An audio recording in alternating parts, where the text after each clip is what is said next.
Prynhawn da pawb, gobeithio bod chi'n cadw'n dda.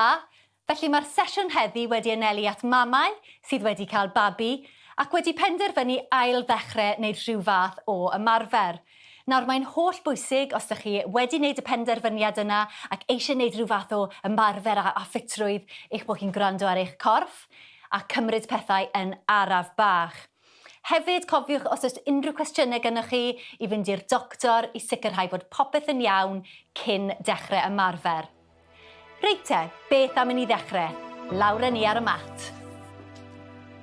Reit te, i ddechrau heddi, beth hoffwn i chi wneud yw i fynd ar eich dwylo ac ar eich pengliniau.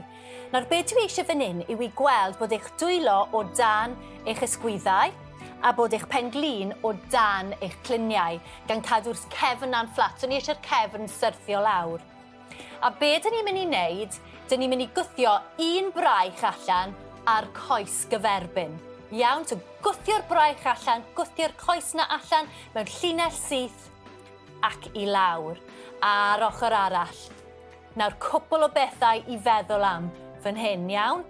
Pob tro, dyn ni'n dod ar braich yn ôl. So ni wedi ymestyn allan. Pob tro dyn ni'n dod o fe nôl, sicrhewch bod y llaw a'r brech yn dod o dan yr ysgwydd. Iawn, so ni eisiau'r brechau bod mas fyna. Hefyd, araf bach i sicrhau bod ni'n denu gyd o'r cyhyrena at ei gilydd. Hefyd, rhywbeth arall i feddwl am yw i peidio symud y cliniau. Sicrhewch bod y cliniau'n gwynebu'r llawr yr holl amser. Nawr, bydde fi'n anelu at wneud tua 10 neu 12 o rhain. Iawn? Dyn ni ar rhif 6 nawr, fi'n credu. Dyna'r problem, pan mae fi'n siarad, fi'n anghofio cyfri. 7, cadwch fynd.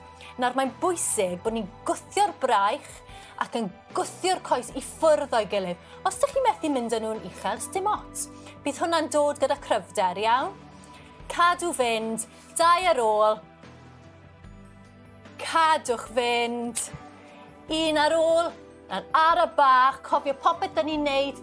Gnewch ar tempo chi eich hun ac ymlaciwch. Felly mae hynny'n dechrau cryfhau yr holl co ac yn gweithio ar y cydbwysedd hefyd, y 2 ochr y corff. Reit, be dyn ni am wneud nawr? Dyn ni am mynd ar ein cefnau. Felly tro rownd, gorwedd ar y llawr ar ein cefnau. A dwi eisiau chi sicrhau bod y traed yn fflat ar y llawr, iawn? Nawr, be dyn ni'n mynd i wneud fan hyn, dyn ni'n mynd i gwthio'r cliniau i fyny, i'r awyr ac i lawr. Nawr, rhywbeth fawr i feddwl am fan hyn yw bod ni ddim yn mynd lan ar ein ysgwyddau. Iawn, dyw hynna ddim yn gweithio fel dyn ni eisiau'r cyhyrau gweithio. Ni'n really mynd i gweithio ar y glwt, sef cyhyrau'r pen ôl fan hyn. So, just y cliniau i fyny. Lan, squeeze y cyhyrau yna ar y pen ôl. A lawr. Lan a lawr. Eto byddai'n neud tua 10 neu 12 o rhain os ydych chi'n neud nhw rhywbryd arall. Cadwch fynd. Da iawn chi. Dyn ni bron yna. Really teimlo'r glwts yna, sef cyhyrau'r pen ôl, yn gweithio ac yn tynnu'n dyn at ei gilydd wrth codi'r cliniau yna. Ac 1 ar ôl. Da iawn, felly dera'r coes yna mewn, yn dyn at y chest, bach o stretch. Arhoswch ar y llawr, dewch yr pengliniau yna i fyny, gan tua 90 gradd, a be dwi am i chi wneud nawr yw i disgyn 1 traed i'r llawr, iawn?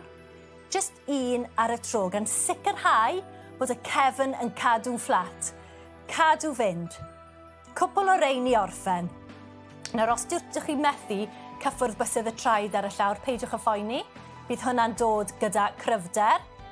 Ac os ydych chi eisiau dod â'r pengliniau'n agosa i'r chest, gwnewch hynny i gwneud yn haws i chi. Nawn ni wneud cwpl mwy. 1 mwy pob ochr. Da iawn chi. Dwi gwir gallu teimlo'r côr na'n gweithio nawr. Ac ymlaciwch. Da iawn. Dera'r pengliniau yna mewn am stretch bach ar gwaelod y cefn ac yn ara bach lan â ni. Da iawn chi, gobeithio ydych chi wedi mwynhau. Os ydych chi'n teimlo'n dda, gallech chi wneud yr holl peth to. Ond os na, Na i weld chi tro nesaf.